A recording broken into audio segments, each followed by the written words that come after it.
My son called me suddenly. "Where are you, Mom?" "I'm at your sister-in-law Sarah's birthday party." "Get out of there right now and take your grandson with you." "Why?" "Just do it." His voice sounded so urgent that I took the boy into my arms and ran for the door. The moment I got into the car, I saw something I would never have believed. But before I continue, check if you've already subscribed to the channel and share in the comments where you are watching us from. We would love to know how far our stories of vengeance travel. I was standing in my small kitchen in Boston while the aroma of herbed roast chickens spread throughout the house. For more than 30 years, every Sunday night, I go into the kitchen and prepare dinner for the entire family. This house has witnessed so many gatherings, so much laughter, and also tears. The doorbell rang, pulling me out of my thoughts. I quickly wiped my hands on my worn apron and smiled when I heard the crystal-clear laughter of Ethan, my youngest grandson. The door flew open, and Robert's entire family entered like a small whirlwind. Ethan, who is barely 5 years old, ran straight toward me and hugged my legs, still holding a plastic dinosaur in his hand. "Grandma, what did you make yummy for me today?" he asked, looking up with those bright, big eyes. I bent down, stroked his curly hair, and felt something warm fill my chest. "Your grandma's roast chicken, the best in the world," I answered, giving him a wink. Marissa, my youngest daughter-in-law and Ethan's mother, entered right behind him with a box of homemade apple pie in her hand. She gave me a kiss on the cheek, and a soft scent of perfume floated in the air. "Do you need help with anything, Mom?" she asked immediately, with enthusiasm. Marissa is always like that. She never waits to be asked. She rolled up her sleeves and started cutting the vegetables for the salad, humming a pop song from the 90s. I watched her with pride. Marissa is not only a dedicated mother, but also a strong woman who always seeks to balance work and family. Robert, my younger son, came in last, with a smile as radiant as the sun. "Mom, the famous roast chicken again," he joked, and lifted Ethan onto his shoulders. The boys' laughter filled the entire room, lighting up the house. At 7 o'clock, the doorbell rang again. I looked at the wall clock and smiled to myself. Henry and Sarah, my older son and his wife, were as punctual as always. I opened the door, and Sarah walked in, beautiful, in an emerald silk dress, her hair up, and impeccable makeup. She handed me a bottle of expensive wine and said softly, "It's for you, Mom." I thanked her. Although I do not know why, her smile has always seemed a little distant to me, as if it were carefully calculated. Henry, my older son, was behind her and looked tired. He had wrinkles on his forehead and deep circles under his eyes after a week working for the humanitarian aid organization. He just nodded, sat down on the sofa, and rubbed his temples as if he wanted to ward off a headache. Dinner began. The entire family gathered around the old wooden table, a witness to so many memorable moments. The aroma of the roast chicken and herbs made everyone sigh with pleasure. Robert, as always, livened up the atmosphere. He spoke excitedly about his new business project, his voice full of enthusiasm. Then he turned to Marissa and said proudly, "Mom, Marissa is about to be promoted. Her boss does not stop praising her. He says he has never seen someone so dedicated." Marissa blushed and interrupted him. "Oh, stop it! It was just luck." I looked at her, full of pride. She was humble, but I knew how hard she had worked to achieve it. I looked at Sarah and noticed she had stopped using her fork. She placed it on the table with a smooth gesture, but loaded with intention. Her smile was still perfect, but her eyes were cold. "How impressive, Marissa," she said in a serene voice. "It must be very difficult to balance a career and take care of Ethan." Her words sounded like a compliment, but there was something sharp hidden in them, like an invisible needle. Marissa stayed still for a second, then smiled and replied, "Yes. Luckily, I have Mom and Robert who help me." I noticed her shoulders tensed a little, as if she was trying to hide her discomfort. The atmosphere at the table became a little tense. I quickly served a piece of chicken thigh to Ethan, hoping to break the awkward silence. "Eat a lot, son. That way you will grow up fast like your dinosaur," I said, winking at him. But Ethan, in his enthusiasm, dropped the piece of meat onto the floor. "Oh, sorry, Grandma," he exclaimed with a distressed face. Marissa immediately grabbed a napkin, knelt down to clean the floor, and comforted him. "It's nothing, my love. It was only a little." I smiled, touched by the girl's tenderness. But from the other side of the table, I heard a slight, almost imperceptible sound, a clicking of Sarah's tongue. She did not say anything. She just took a sip of wine. Her gaze stopped at the stain on the floor. Her gesture was subtle, but that look chilled me. It was not simple annoyance, but something deeper, colder. I tried to push that thought aside, telling myself that I was exaggerating. Maybe Sarah was just tired, or it was a passing moment. When dessert arrived, Marissa brought out her apple pie. Everyone at the table praised it. Robert ate 2 slices in a row and joked, "Mom, I only married Marissa for this apple pie." Henry, although quiet, nodded. "It's very good, Marissa." I looked at Sarah, hoping she would join in the atmosphere. "Eat another little piece. It's delicious." I invited her sincerely, but she refused with an impeccable smile. "No thanks, Mom. I have to watch my figure." Her words were soft, but I felt an invisible wall between us. At the end of dinner, Robert's family hugged me effusively before leaving. Ethan, with rosy cheeks, whispered in my ear, "Next week, you make roast chicken for me, okay, Grandma?" I let out a laugh and pinched his nose. "I promise you." Seeing him get into the car, I felt a simple joy fill my heart. But when I turned, I saw Henry and Sarah preparing to leave. Sarah gave me a light kiss on the cheek. Her smile was still perfect, although it did not reach her eyes. "Thanks for dinner, Mom," she said in a monotone voice. Henry just nodded, with a distant look. I was left watching them disappear through the gate, with a strange heaviness in my chest. When I was alone in the empty kitchen, I started tidying up. The dishes were piled up in the sink, and the aroma of herbs still floated in the air. But Sarah's words about balancing career and family kept echoing in my head. They would not go away, like a discordant note in the quiet melody of the night. I wondered if I was imagining the tension between my 2 daughters-in-law. The house was silent, but I felt that a storm was brewing deep down. On Monday morning, while I was watering the geraniums on the porch, the telephone rang. I went into the house, picked up the receiver, and Marissa's voice sounded on the other end, rushed and full of apologies. "Mom, I'm sorry to call so early," she began with a trembling voice. She told me about an unexpected job opportunity in Chicago, an important project that could give her a promotion. The trip would last almost a week, and Robert was busy with a large contract, constantly meeting with clients. "Mom, I know it is a bother, but could you please watch Ethan for a few days?" Marissa asked, almost begging. I heard the tension in every word, as if she was fighting not to feel like a bad mother. I smiled, even though I knew she could not see me. "Don't worry. Leave Ethan with me. Go to work calmly. I'll take care of everything here," I told her, trying to maintain a soft tone so she would not feel guilty. Marissa sighed with relief and thanked me over and over again before hanging up. I stood there looking out at the garden with a feeling of calm in my chest. Taking care of Ethan was never a burden for me. He is the light of my life, a valuable gift that I have always treasured. Less than an hour later, Marissa's car stopped in front of the gate. She got out with a small suitcase decorated with dinosaur drawings. Ethan ran toward me and hugged me tightly. "Grandma, am I going to stay with you all week?" he shouted with eyes full of excitement. Marissa smiled, but I noticed her eyes were red. She handed me a sheet with Ethan's detailed schedule, time to eat, time to sleep, the doctor's number, and a carefully written note. "Ethan is slightly allergic to peanuts. Don't forget, Mom." Finally, she asked me to read him the story, The Little Lost Dinosaur, every night before bed.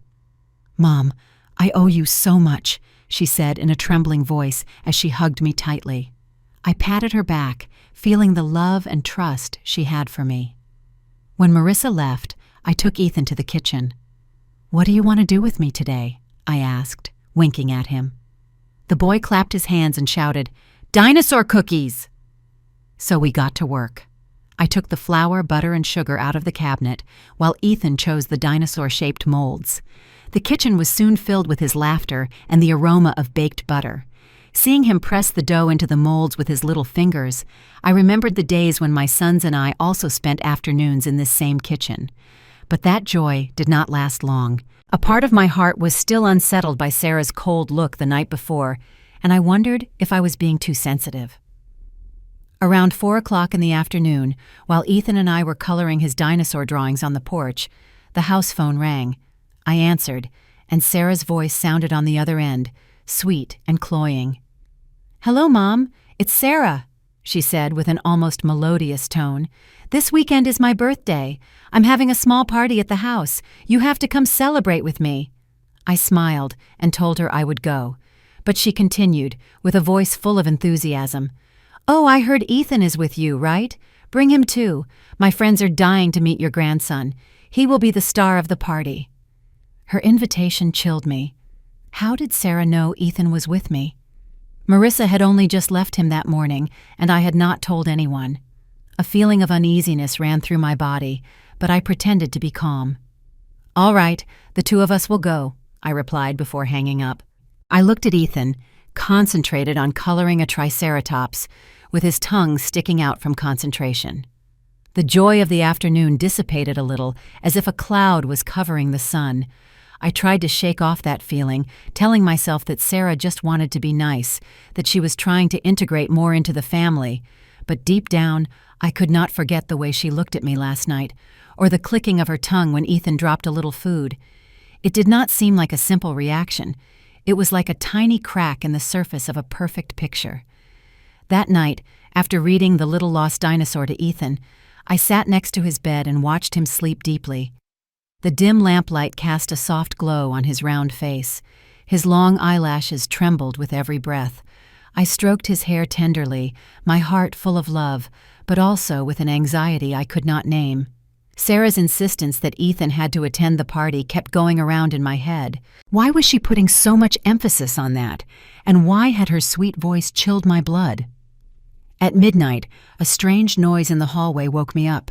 My heart leaped and began to beat strongly. I tiptoed, holding the broom handle as if it were an improvised weapon, but looking out, I only saw the neighbor's cat jumping nearby, its eyes shining under the moon. I let out a sigh and laughed at myself for being so suspicious. Even so, instead of going back to bed, I went into Ethan's room. The boy was still sleeping deeply, hugging his plastic dinosaur. I stayed there watching him, and a cold feeling of uneasiness ran through my chest. I adjusted his blanket and tried to convince myself that everything would be fine. That night I stayed awake, listening to the ticking of the old clock in the living room. Sleep did not come.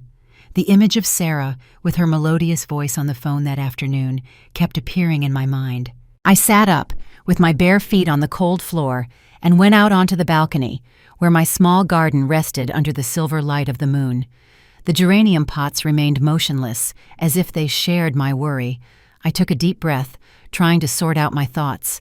And then, as if a door to the past suddenly opened, an image from 4 years ago returned. It was Ethan's christening. Marissa, with her skillful hands, had made all the paper decorations, transforming my garden into a world of colors.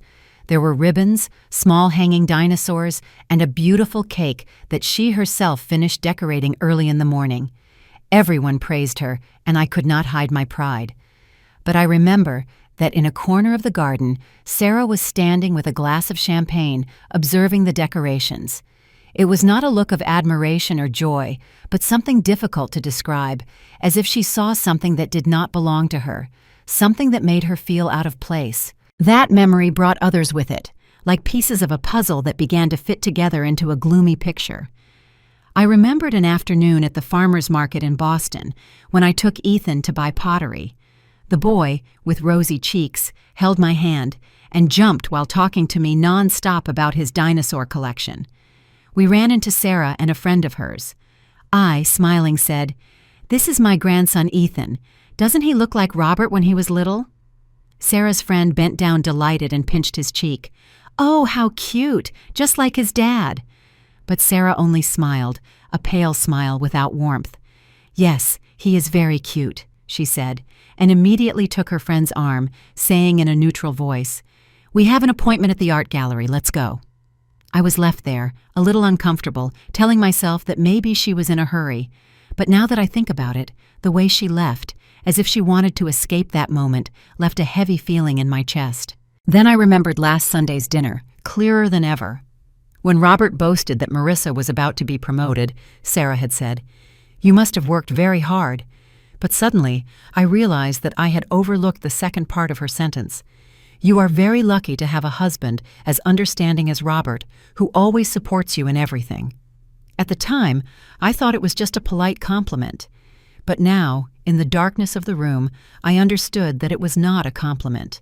It was a veiled comparison, an invisible needle aimed at Henry, who was always immersed in his humanitarian aid work and barely had time for long dinners or unimportant conversations. I felt a knot in my chest, thinking about Henry, my older son, with his tired eyes and deep wrinkles on his forehead. Did Sarah perhaps envy the closeness of Robert's family? Another memory came back to me, like an icy stab. It was at Henry's birthday, 2 years ago. Marissa, with her usual attention to detail, gave him a hand-knitted wool scarf with every stitch made with care and warmth. Henry hugged his sister-in-law, excited, and said, "Thank you, it really means a lot." I saw how his eyes lit up, as if he had recovered a little joy. But Sarah, she gave her husband an expensive Swiss watch, shiny and perfect, just like her. That night, casually passing by their room, I heard Sarah's low but sharp voice. "You liked the scarf more than my gift, didn't you? The simple things with feeling always win." Her tone was not one of anger, but of bitterness, as if enduring a wound that no one saw. I left the balcony and went into Ethan's room. The boy was sleeping deeply, holding a plastic dinosaur tightly, smiling slightly in his dreams. I adjusted his blanket tenderly, feeling immense love, but also a growing concern. Those memories alone seemed like just small waves, fleeting and easy to forget, but now they joined together in an undertow, strong and terrifying. I began to understand that the tension between Sarah and Marissa was not simple envy between two daughters-in-law. It was a deep dissatisfaction, a feeling of being ignored, of being relegated, that Sarah had kept silent for a long time, and Ethan, with his innocent smile and the affection the whole family had for him, seemed to have inadvertently become the center of that frustration. I sat in the chair next to my grandson's bed, gripping the edge of the blanket. The uneasiness I had felt since Sarah's call that afternoon turned into true fear. I wondered if I was exaggerating, if the truth was making me too sensitive. But Sarah's eyes, her smile that did not reach her eyes, and that sweet but cold voice kept tormenting me.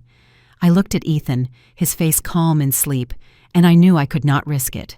Tomorrow, at Sarah's birthday party, I would not let the boy out of my sight for a second. The following afternoon, I stood in front of the mirror and carefully tied a small blue bow to Ethan's collar, which highlighted his best outfit.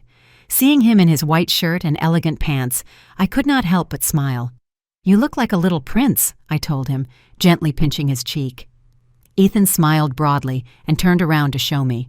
I took his hand, led him to the car, and together we went to Sarah's birthday party in Beverly Hills.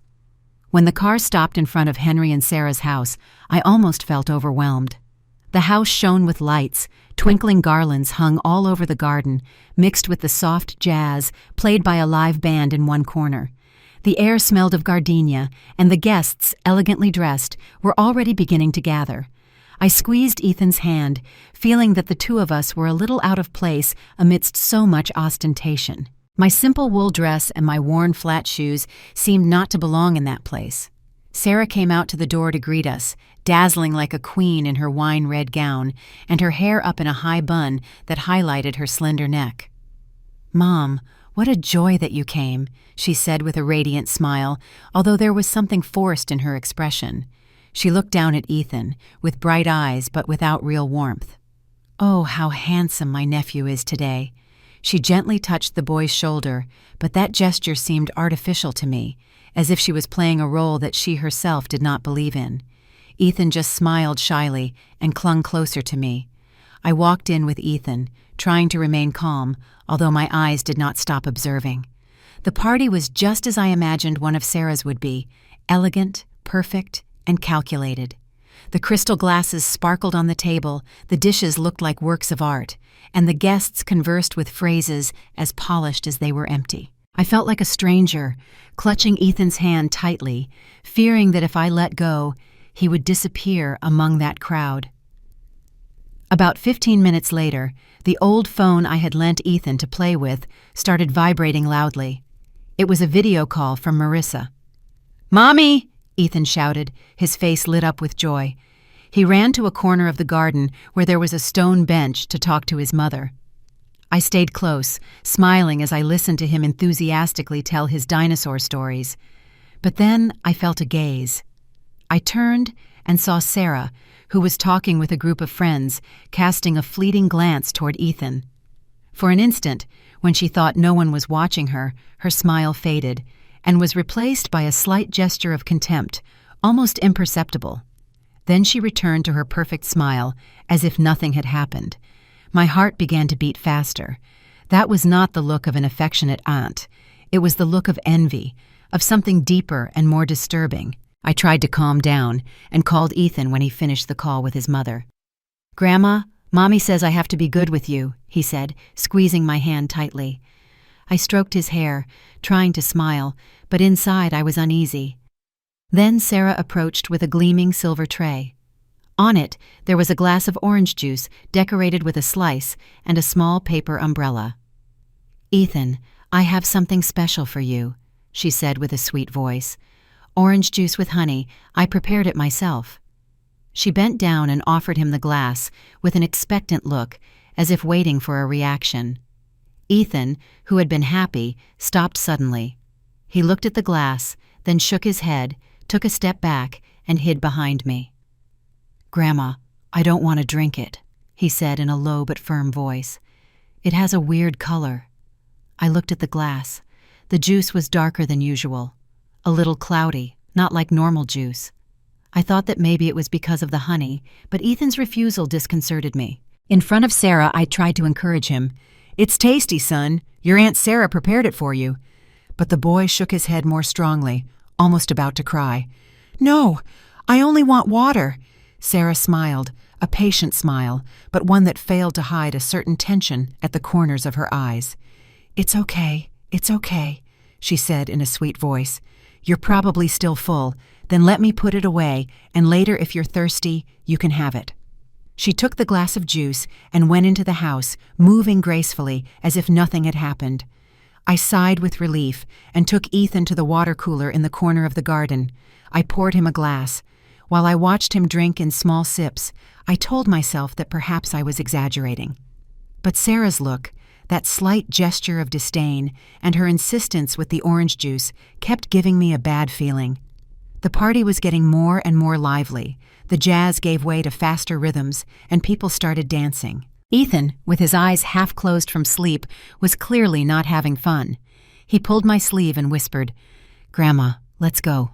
I'm sleepy." I stroked his hair, also wishing to leave there as soon as possible. I looked around for Sarah to politely say goodbye, but Ethan pulled my hand harder. "Grandma, I want to go to the bathroom," he said with a demanding tone. I pointed to the end of the hallway that led into the house. "The bathroom is over there. Can you go by yourself?"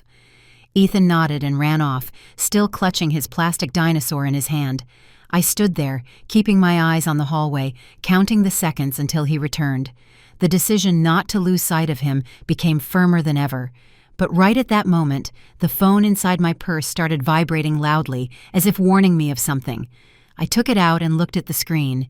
It was Robert's number. A bad feeling ran through my body and my pulse quickened. I pushed my way through some guests and quickly went toward the back terrace, where there was an old iron table and almost no one was passing by. The fresh night air made me shiver, or perhaps it was the fear that was beginning to grow in my chest. "Hello, Robert? What's wrong, son?" I asked, trying to keep my voice steady, although my heart was pounding. On the other end, I did not hear the cheerful, energetic voice of my younger son. Instead, a series of broken sounds, covered by the whistling of the wind, as if Robert was somewhere desolate. "Mom, where are you?" His voice sounded broken, full of panic. I squeezed the phone tightly, feeling the ground opening up beneath my feet. "I'm at your sister-in-law Sarah's birthday party. Why are you calling? Did something happen?" I replied with a trembling voice, trying not to lose my calm. "Get out of there now!" Robert's scream was so sharp that I jumped, almost dropping the phone. "Take my son with you, right now!" And those words went through me like a knife. I felt my blood stop. My breathing was heavy. "Why? Robert, what's happening? Tell me what's going on!" I shouted, almost breathless, not stopping looking toward the hallway where Ethan was. "Ethan went to the bathroom." "Don't ask anything!" Robert interrupted me, his voice broken by fear. "Do it, Mom. Do it now. Henry just called me. The signal was very bad, but he said, 'Hurry, Mom. Find Ethan and go. Don't let anyone see you.'" Before I could say another word, the call suddenly cut off. Only the long, cold beep remained, like a sentence. I stood motionless, with the cold phone in my hand, feeling the life draining out of me. Henry? Why was Henry calling Robert? And why did Robert's voice sound so full of panic? Dispersed fragments of the last few days, Sarah's cold look, the slight gesture of contempt, the glass of orange juice with a strange color, were no longer just invisible needles. They joined together, forming an icy spear pointing straight at my chest. I felt short of breath, as if the air in the elegant garden had become toxic. The party, with its bright lights and false laughter, now seemed like a trap to me. I put the phone in my pocket without losing a second. My heart was pounding, about to burst. I ran toward the house. In my haste, I bumped into a waiter carrying a tray of glasses. The crystal glasses fell to the floor, exploding with a dry sound that mixed with the jazz coming from the garden. "Sorry," I murmured without looking back. The curious looks around me no longer mattered. Only Ethan. He was all that mattered. "Ethan?" I called him, trying to keep my voice steady, but panic was already filtering into every word. "Are you done, Ethan?" I pushed the bathroom door hard, but the room was empty. The toilet had just flushed. The faucet was still dripping, but there was no one. A wave of terror squeezed my chest. Where could he have gone if he had only just entered a few minutes ago? I turned. I ran toward the living room, scanning the place desperately. Unfamiliar faces, polite smiles, everything mixed like a blurry painting. I did not see the familiar curls, nor the small silhouette of my grandson anywhere. "Ethan! Ethan!" I shouted louder, no longer worrying about appearances. Some guests turned around, others whispered among themselves, but I did not care. I felt trapped in a nightmare, where everything moved in slow motion, except the fear that consumed me. A thought crossed my mind. The kitchen. Maybe Ethan was thirsty and went to look for the glass of water I had served him earlier. I ran toward the wooden saloon-style swinging doors, which led to the kitchen, and pushed them so hard that the hinges squeaked. Inside, the kitchen was much quieter than the hustle and bustle outside. Only the hum of the refrigerator could be heard, and the yellowish light illuminated dirty dishes and food scraps on the counter. I looked around, hoping to see Ethan there, maybe playing with his plastic dinosaur. But no, he was not there. And then I saw her. Sarah was standing with her back to me, next to the counter, in a corner of the kitchen. She was doing something with great concentration, as if the world did not exist. In her hands, she had a glass of orange juice with a small umbrella, the same glass that Ethan had refused. My heart stopped. I held my breath, hidden behind the ajar door, not daring to move. Through the gap, I saw how Sarah carefully opened a small, unlabeled glass jar. Inside, there was a transparent liquid that shone under the light. With her long, delicate fingers, she tilted the jar, letting one drop, then another, fall into the juice. Then she took a small spoon and stirred slowly, with chilling precision, as if performing a ritual. I felt the blood in my body freeze. Robert's warning echoed in my head. "Find Ethan and leave right now." I wanted to scream, run, and snatch that glass from her, but my feet seemed nailed to the floor. I unconsciously took a step back, and the heel of my shoe hit the door, producing a dry clack that broke the silence of the place. Sarah jumped and turned abruptly. Her eyes widened, horror painted on her normally perfect face. For an instant, I saw the truth. A Sarah without masks, without the disguise of elegance, but it only lasted a second. She took a deep breath, and an icy smile, sharp as a razor, appeared on her lips. She picked up the glass of orange juice and raised it toward me, as if offering it kindly. "Oh, Mom," she startled me. She said in a calm voice, although I managed to notice a slight hidden tremor. "I was going to take it to Ethan." I looked into her eyes, feeling I was facing a wild animal pretending to be harmless. I pointed at the glass, my voice hoarse with fear and rage. "What? What did you put in there?" The words came out before I could think, as if my body was acting on instinct. Sarah let out a short, shrill laugh, like the sound of glass breaking. "Just cake syrup, Mom," she replied with feigned sweetness. "The chocolate cake is a little bitter, so I added a little vanilla syrup to the orange juice so it tastes better. Don't worry." She emphasized those two words. "Don't worry." But her eyes said the opposite. They were cold as ice and seemed to say to me, "You saw it, and what are you going to do now?" I knew I could not confront her at that moment. Not there. Not while Ethan had not yet appeared. Her explanation, although it sounded logical, only confirmed my suspicions. That glass was not safe. I could not let her discover my doubts or give her time to react. "Me? I have to look for Ethan," I said with a choked voice, and ran out of the kitchen. I left Sarah there, with the deadly glass in her hand, and there was only one thought in my mind: find my grandson, now. And then, like a flash of lightning in the middle of the nightmare, I saw him. Ethan had just come out of the bathroom, his eyes sleepy, rubbing his face. When he saw me running toward him, he stood still, his mouth ajar, not understanding. I did not lose a second. I knelt down and hugged him tightly, feeling the warmth of his body in my arms. "We're going home right now, Ethan," I whispered quickly, trying not to let him notice the panic in my voice. Ethan looked at me with his big eyes full of confusion. "But Grandma, the party," he began to say, but I did not let him finish. With a strength I did not even know I had, I lifted him into my arms, although my legs were trembling from age and tension. Ethan, scared, wrapped his arms around my neck, and his plastic dinosaur scraped my shoulder hard. I had barely reached the main foyer when I heard Sarah's voice from the kitchen. "Mom, where are you going? The party isn't over yet." Her tone no longer had a trace of sweetness. Now it sounded threatening, without masks. My heart pounded, but I did not turn around. I just ran. I pushed the main door and stumbled out into the fresh night air in Beverly Hills. The wind made me shiver, but not from the cold, but from the fear that was gripping my chest. The heavy iron gate loomed in front of me. I put Ethan down on the ground, and using both hands, I pulled the latch, my heart pounding so hard it seemed to want to jump out of my chest. The dry sound of the metal unlocking resonated like a final point for our escape.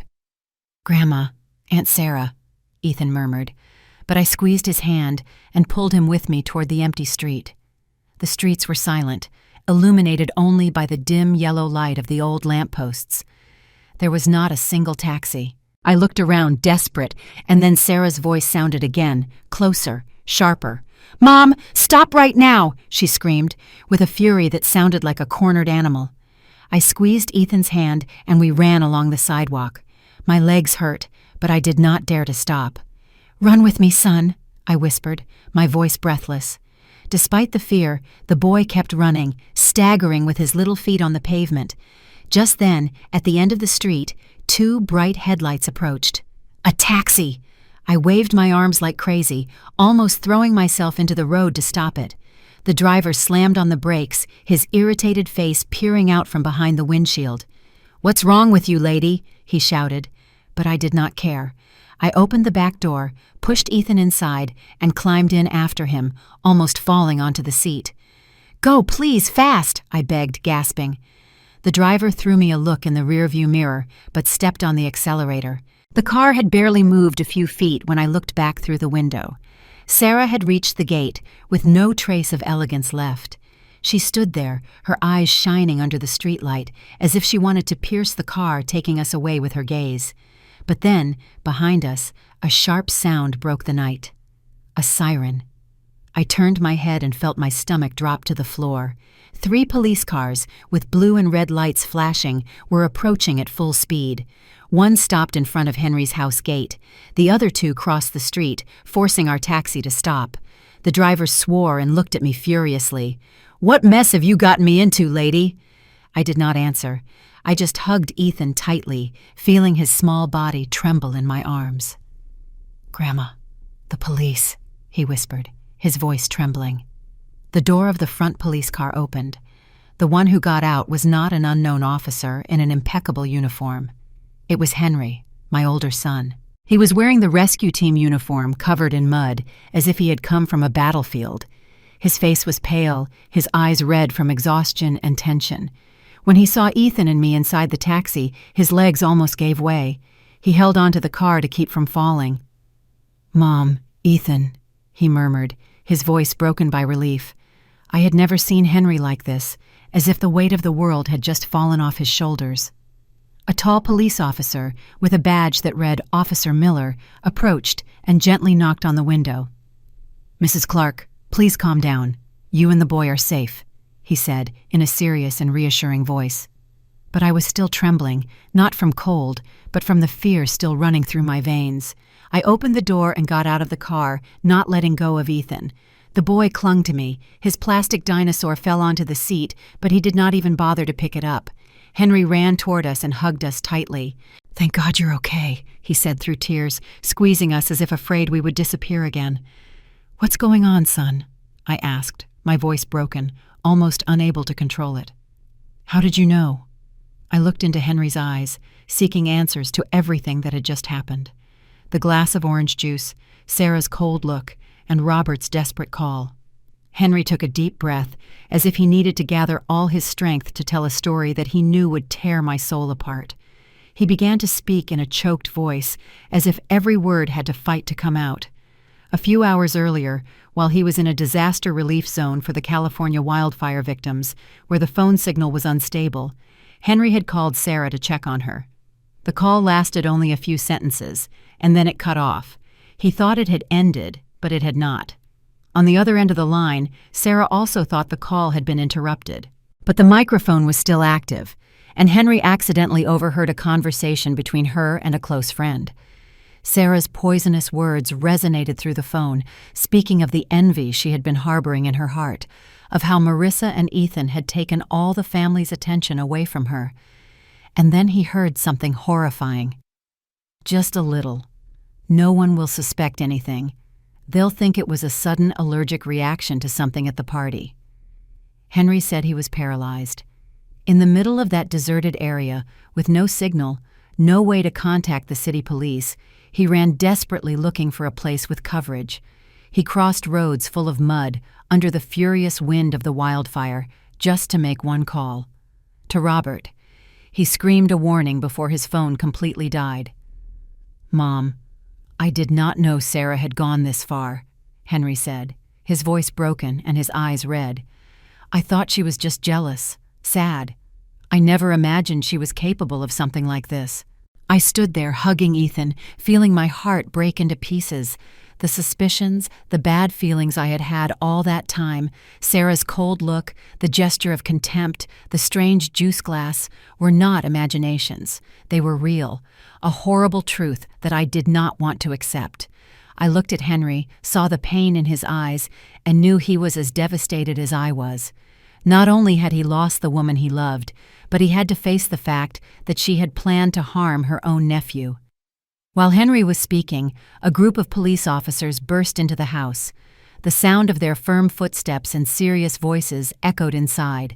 Minutes later, Officer Miller came out, followed by another agent holding a transparent evidence bag. Inside was the glass of orange juice with the paper umbrella and a small, unlabeled glass jar, the same one I had seen when Sarah poured the liquid. I felt the blood freeze in my veins, but at the same time, a strange sense of relief washed over me. Ethan had not drunk that glass. He was safe. Then they brought Sarah out. She was no longer the radiant queen of the party. Her hairstyle was undone, her makeup smeared with tears of rage. Her hands were handcuffed behind her back, but her gaze was still cold, full of hatred. Seeing me, she struggled with the police officer and shouted, not at Henry or the agents, but at me. "It's all your fault!" she shrieked, with a voice so sharp it seemed to break the night. "I wasn't going to kill anyone. I just wanted justice. It was always Robert and his son, and me, and Henry. Do we not exist to you?" Sarah's poisonous words were like knives stabbing into my heart. I stood there paralyzed, feeling the whole world collapsing. I wanted to scream, to tell her that I never tried to abandon her, that I only wanted the family to be at peace, but I could not utter a word. I just held Ethan tightly against my chest, hiding his face in my shoulder, so he would not see Justice take his aunt away into the darkness. "Don't look, son," I whispered in a trembling voice. "Grandma is here with you." The following days passed as if I were trapped in a thick fog. Robert and Marissa returned that same night. When the door opened, Marissa ran toward me without saying a single word. She just hugged Ethan and me tightly. She was trembling, and her tears soaked my shoulder. "Mom, thank you," she murmured between sobs, as if trying to restrain herself from completely breaking down. Ethan, still drowsy and confused, nestled against his mother, strongly hugging his small plastic dinosaur. I stroked her hair, holding back my own tears. "I'm here, daughter," I told her, although deep down I knew that none of us would ever be the same. My house became the epicenter of a storm.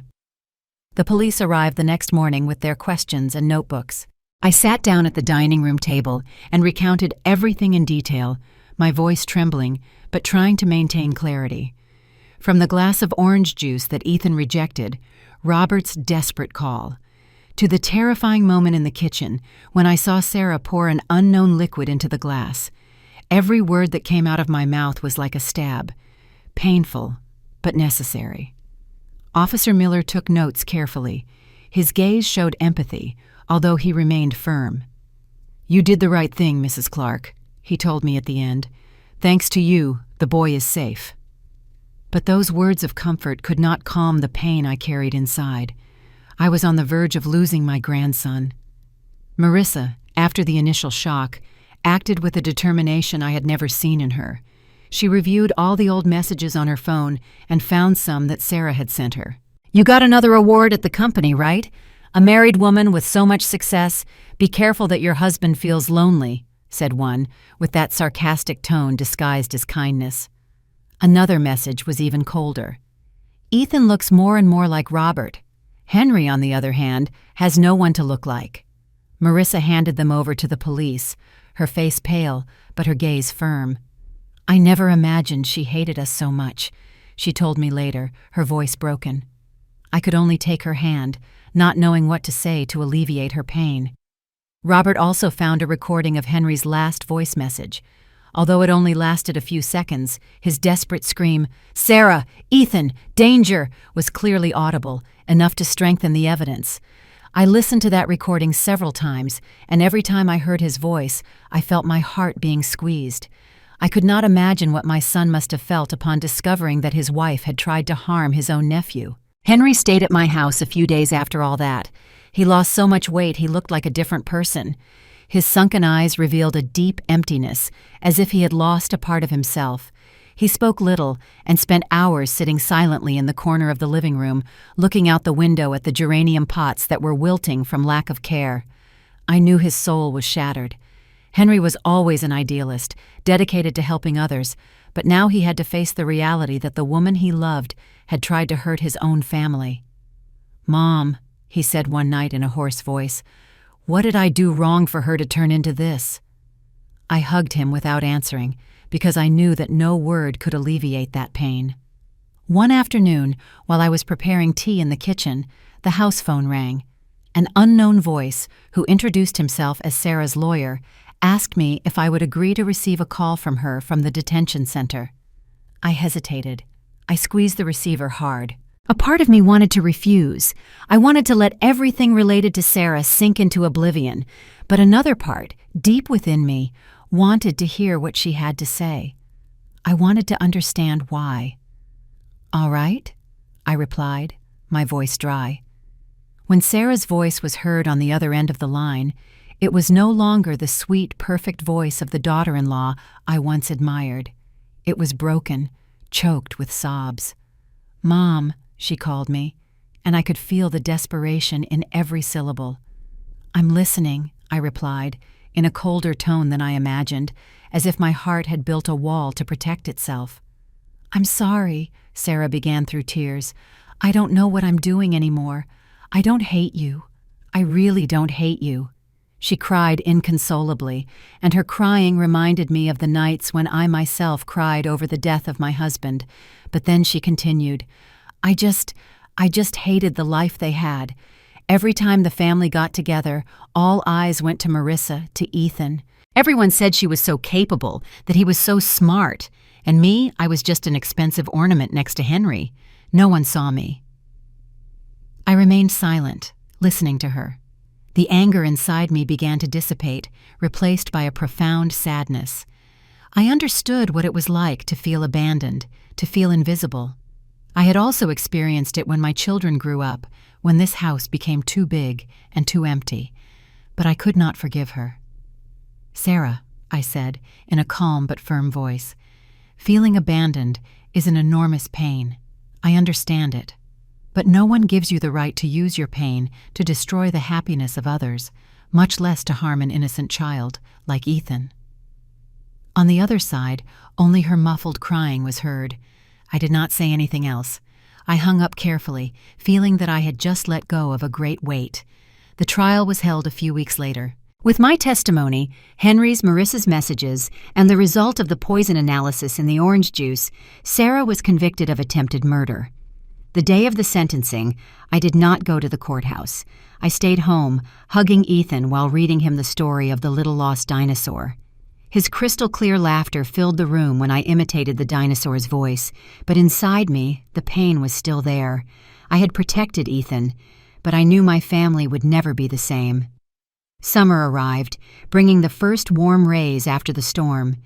The geraniums on the porch of my house in Boston bloomed again, their red flowers reminding me that life, however wounded it may be, always seeks a way to get back up.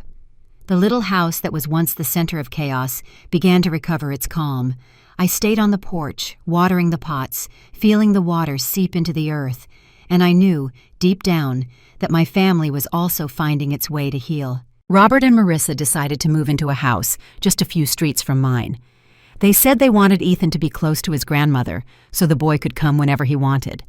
Marissa, with her sweet but firm smile, now usually stops by my house after work, bringing a bag of fresh fruit or a small box of homemade apple pie. We sit on the porch, drinking chamomile tea, talking about unimportant things, work, the weather, or small plans for the future. "Mom, next week I want to take Ethan to the zoo," she told me once, her eyes shining. "He loves dinosaurs. I'm sure he'll be fascinated." I smiled and nodded, but deep down, I still felt a small scar every time I thought about what had happened. Marissa seemed to understand it. She took my hand, saying nothing, just transmitting a little of her warmth to me. Henry, my older son, filed for divorce. I know it was not an easy decision. Every weekend he drives to my house, bringing with him a calm that he did not have before. He is no longer dejected as in the first days after everything happened, but his eyes still hold a deep sadness. I see him find solace in physical labor, repairing the wooden fence that was already wobbly, pruning the dry branches in the garden, or cleaning the old window frames. Once I found him sitting on the garden bench, silently watching Robert teach Ethan how to kick the ball. A sad but serene smile appeared on his lips. "Mom," he said when I brought him a glass of lemonade, "I just want everything to go back to how it was before." I put my hand on his shoulder, saying nothing, because I knew that, as before, now was an impossible luxury. One Sunday afternoon, the whole family gathered again in my usual kitchen. The aroma of the herbed roast chicken filled the house, but the atmosphere was no longer the same as in the dinners before. There was no longer carefree laughter or meaningless jokes. Instead, there was a new, deeper bond, forged through pain. Marissa was next to me, helping me season the soup. Suddenly, she wrapped her arms around me from behind and rested her head on my shoulder. "Thank you, Mom," she whispered in a trembling voice. "Thank you for being there, for saving Ethan."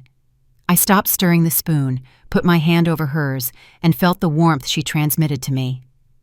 "I'm your mother," I replied softly. But inside I knew that this moment had changed everything for us. Ethan, after so many nights waking up from nightmares, had recovered his pure smile. He ran through the garden chasing a yellow butterfly, and his laughter sounded like bells under the afternoon sun.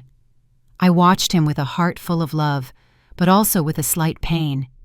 He was too small to understand everything that had happened, but I knew that deep in his innocent soul, he already perceived the fragility of the world. Suddenly, Ethan stopped, ran toward me, and lifted his serious gaze, an uncommon expression in a 5-year-old. "Grandma," he asked in his clear little voice, "what is a family?" My grandson's innocent question left me speechless. I looked at Ethan, then at my 2 sons talking next to the table, Robert, with his usual optimistic smile, and Henry, with his eyes still sad but slowly lighting up. I looked at Marissa, my daughter-in-law, who had faced the storms with me and was now smiling at me from the kitchen while wiping her hands on the apron. All of them, those who were on the verge of being lost and fought to stay together, were the clearest answer of all.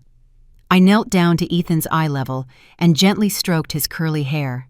I smiled, a smile that was born from the deepest part of my heart, although my eyes were already moist. "Family is not always perfect, son," I told him in a sweet but firm voice. "Sometimes family makes you feel sad, it hurts you. But family are the people who, no matter what happens, are willing to risk everything to protect each other. Like your mom, your uncles, and your grandma." Ethan nodded, as if he understood, although I knew he would need time to truly feel the weight of those words. He hugged my neck tightly, and I hugged him with the same strength, feeling the warmth of his small body in my arms. Under the golden light of the sunset, I looked at my family, those who had been hurt, those who had almost lost each other, and I knew we were slowly healing. The deep crack that Sarah left would never completely disappear, but it had taught us to value each other more, to love each other more deeply. I stood up, took Ethan's hand, and led him back to the garden, where Robert and Henry were laughing. Their laughter was proof that my family, although not perfect, was still the only thing I would be willing to give everything for. 10 years have passed since that night. The small garden in front of my house in Boston is greener than ever. The pots of red geraniums and the lilac lavender bushes bloom thanks to the care of Ethan and his skillful hands. He is now 15 years old, almost my height, with the same clear eyes as before, only he has learned to keep his thoughts to himself. Life seemed to have returned to calm until this morning, when I received a letter. The envelope was light yellow, with no return address. The handwriting on the cover made my heart shrink. Round even, too familiar. Sarah Harris. I stood motionless for a long time in front of the old wooden table, my trembling fingers touching those letters. 10 years have passed, and now she was coming back. In the letter, Sarah wrote, "I do not expect you to forgive me. I just want to apologize before I leave the United States. I have changed. Prison taught me many things, not with words, but with silence. I am no longer angry with anyone, only with myself. If you allow me, I would like to see you one last time, to say goodbye." I read and reread the letter, my heart heavy and at the same time light. Would this be the moment I had waited for so long, the instant to finally close what was left open in my soul? In the afternoon, as the sun was hiding behind the old houses of Boston, I heard a knock on the door. The woman in front of the gate left me speechless, Sarah. But she was no longer the arrogant and dazzling woman of the parties of yesteryear. She had short hair, with some gray strands, a thin face, tanned by the sun, her eyes without that look of arrogance, only with a serene tiredness. "Hello, Mom," she said softly, her voice trembling. I nodded and opened the door. "Come in, daughter." We sat on the porch, where the geraniums were in bloom. I prepared tea and placed a cup in front of her. The aroma of chamomile spread, bringing back memories of so many past afternoons. Sarah held the cup with both hands, looking down. "During these 10 years I have thought a lot about you," she began, her voice choked. "At first I hated you. I thought you had made everyone turn away from me, but then I understood that I was the one who chose that path. No one pushed me." She looked up, and tears ran down her cheeks. "I am sorry. For everything. For having made you suffer. For having put Ethan in danger. If I could go back, I would prefer to disappear before doing that." I remained silent. The wind blew, bringing with it the perfume of gardenia. In my eyes, Sarah was no longer the guilty daughter-in-law, but a woman who had gone through hell, only to learn again what it meant to be human. I told her in a low voice, "Sarah, I cannot forget what happened, but I do not want to live the rest of my life with resentment. I forgive, not because you deserve it, but because I need to be at peace." She bowed her head, her shoulders trembling. "Thank you, Mom. I do not dare to ask to stay. I will leave, maybe to Colorado, to start over. I learned to make pottery in prison. Maybe this time I will create something that does not cause pain to anyone." I looked at her hands, thin, weathered, but full of life, and nodded gently. "Go, Sarah. Live with dignity. I wish you find what you lost." Sarah stood up and bowed deeply. When she turned around, the light of the sunset illuminated her short hair, giving it a silver and tender glow. Perhaps, in some way, she had truly been reborn. That night I stayed alone on the porch, listening to the ticking of the clock and the rustling of the maple leaves in the yard. In the silent house, I felt an enormous, but light, emptiness. Forgiving does not erase the past, it just makes the wound stop bleeding. I looked up at the family photo on the wall. Robert, Marissa, Henry, and Ethan, all smiling. In a corner of the frame was still Sarah, in that emerald green dress, the radiant smile of a past still clean. I did not remove that photo. Perhaps true forgiveness begins when one can look back without fear. I sighed and murmured to myself, "Go in peace, Sarah." After everything that happened, I understood that life not only teaches us to love, but also tests us with the deepest wounds. I have seen how jealousy can turn a person into a stranger, and also how love can save a family from the abyss. I learned that sometimes what keeps us together is not blood, but compassion. Family is not always perfect. There are misunderstandings, hurts, even betrayals. But in those dark moments is when we truly see who remains by our side. I want everyone to remember that love does not need to be shown. It is enough to be present when it is most needed. Because sometimes a hug, a glance, or a small gesture is enough to save a life and keep a home together. The story you have just heard has changed names and places to protect the identity of the people involved. We are not telling this to judge, but with the hope that someone listens and stops to reflect. How many mothers are suffering in silence inside their own homes? I truly wonder. If you were in my shoes, what would you do?